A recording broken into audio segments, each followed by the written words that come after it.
Dahil malapit na siya maluto, ilagay na natin nating red bell pepper.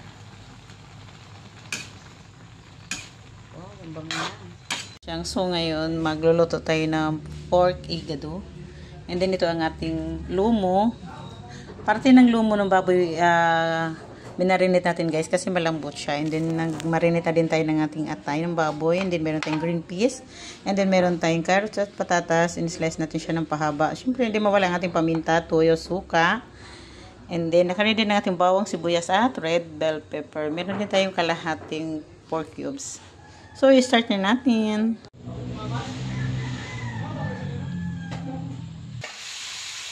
Prituhin natin saglit guys para hindi lang siya malusba. Hindi din naman i-diretso lang, pero ako gusto kasi i-prito siya saglit. Guys, naprito natin siya saglit. Tanggalin na natin. Huwag naman yung lutong-lutong. And then, i-next na natin ang ating atay. Prituhin din natin ang ating atay.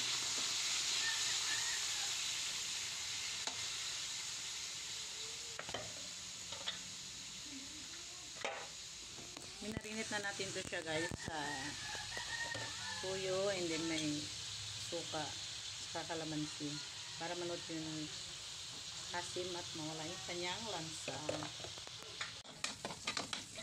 Mixan na natin ang ating bawang, mixan natin ang ating sibuyas. And then, nilagay na natin ang ating baboy. Minarinate na natin siya guys sa tuyo. Paminta. Masarap siya pag medyo maraming paminta. And then, ang ating pangpalasa, magic syrup. At ilagay na din natin ang ating green peas.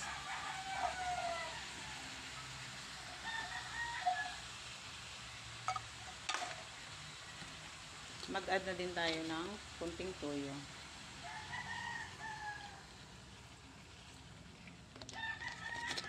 At hindi mawawala ang ating suka. Kasi para maasim-asim siya guys. And then, maglagay tayo ng pork cubes. Kalahati lang. And then, maglagay din tayo ng konti lang. Patuyuin natin siya guys ng konti bago ilagay yung ating carrots.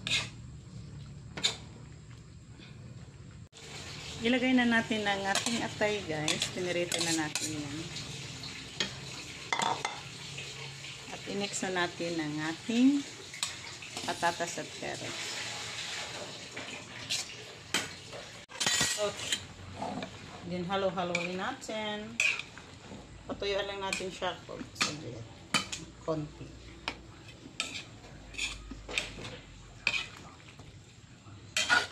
Malapit na siyang maluto.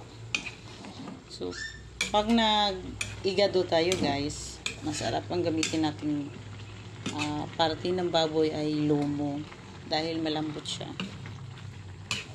Huwag yung bandang pigi. Pero kung wala namang iba, so yun, pwede na yun.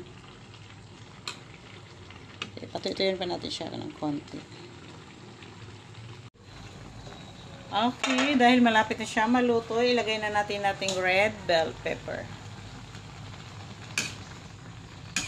Oh, ang bango na.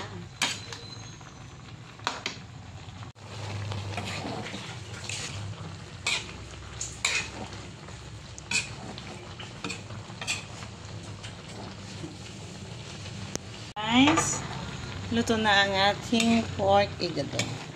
So, iba-iba ang version ng ating igado guys. So, ito lang ang alam ko at kaya ko. So, bahala na kayo kung ano yung sa inyo. Ayan o. Sarap pag ganito, hindi masyadong lata yung ating mga gulay.